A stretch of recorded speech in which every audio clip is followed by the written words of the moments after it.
मजीद video के लिए नीचे सब्सक्राइब के बटन को दबा दें और बेल के आइकॉन को भी दबा दें ताकि आपको मेरी आने वाली हर वीडियो मिल सके। अस्सलाम वालेकुम दोस्तों, मैं हूं आपका दोस्त मोहम्मद हुज़ैफ़ा और आप देख रहे हैं कारीगर टीवी। तो दोस्तों, जो कबूतर के 2 एग हैचिंग हुए थे, उनके जो चिक्स थे वो मैं घर पर ले आया हूं। तो अब इनकी खुराक तैयार करते हैं और मैं आपको बताऊंगा कि कौन सी खुराक आप इस्तेमाल कर सकते हैं और किस तरह इनको फीडिंग यानी कि खुराक खिला सकते हैं।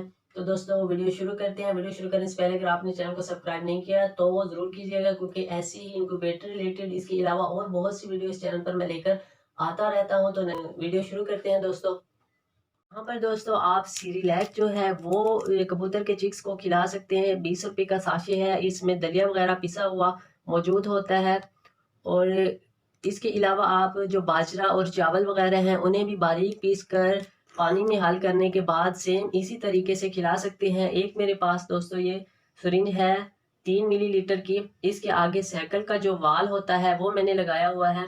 तो हम कुछ जो दलिया है वो बनाते हैं और चिक्स को खिलाते हैं।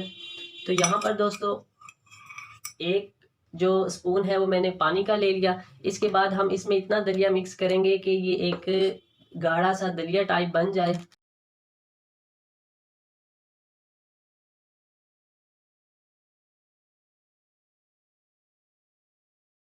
तो यहाँ पर दोस्तों आप देख सकते हैं कि ये एक दलिया टाइप बिल्कुल गाढ़ा सा हो गया है। अब हम इसे इंजेक्शन जो है इसके अंदर भर लेंगे। तो दोस्तों अगर आप यहाँ से इस तरह से भरेंगे तो इसमें गैस जो है हवा यानी कि वो भी भरी जा सकती है। तो आप इसे यहाँ पर निकाल कर यहाँ से भर लीजिएगा ताकि इसमें हवा जो है वो बिल्कुल भी ना आए।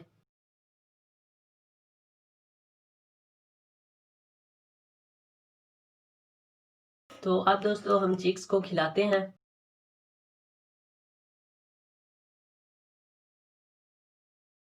तो यहाँ से दोस्तों आपने चिक्स को इसकी थोड़ी सी जो चूंच है इसे खोलना है। उसके बाद इसके मुंह में ये जो वाल है साइकिल का ये, और उसके बाद थोड़ा थोड़ा जो आप इंजेक्शन है उसे दबाएंगे तो ये खाना स्टार्ट कर देगा। इसी तरीके से दोस्तों दूसरे चिक्स को भी हम खिलाते हैं।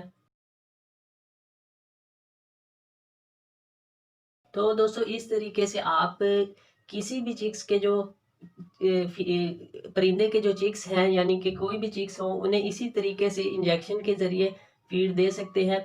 क्योंकि ये बहुत छोटे होते हैं इसलिए आप यहाँ पर ये वाल ज़रूर लगाइएगा, ताकि इनको कोई सख्त चीज़ अगर लगाएंगे तो ज़ख़म होने का खदशा होता है। ये वाल बिल्कुल नरम होता है और आसानी से इसके ज़रिए से हम इन्हें फीड करवा सकते हैं। तो दोस्तों ये थी आज की वीडियो। अब नेक्स्ट वीडियो में इनके लिए ब्रूडर बनाएंगे, क्योंकि इनको जो टेम्परेचर रिक्वायर्ड है दिन के टाइम तो जो टेम्परेचर है वो ठीक है कि गर्मी होती है, लेकिन रात को जो थोड़ी सी ठंडी हवा चलती है उसकी वजह से इनके जो जिससे बॉडी टेम्परेचर है वो लो हो जाता है। तो उसके वजह से इनके जो खतरा होता है इनके लिए, तो इनके लिए ब्रूडर तैयार करेंगे और उसमें मैं आपको इसका जो जितना टेम्परेचर इनकी बॉडी को चाहिए होता है 2 वीक तक वो बताऊंगा। तो दोस्तों नेक्स्ट वीडियो तक के लिए अल्लाह हाफिज़।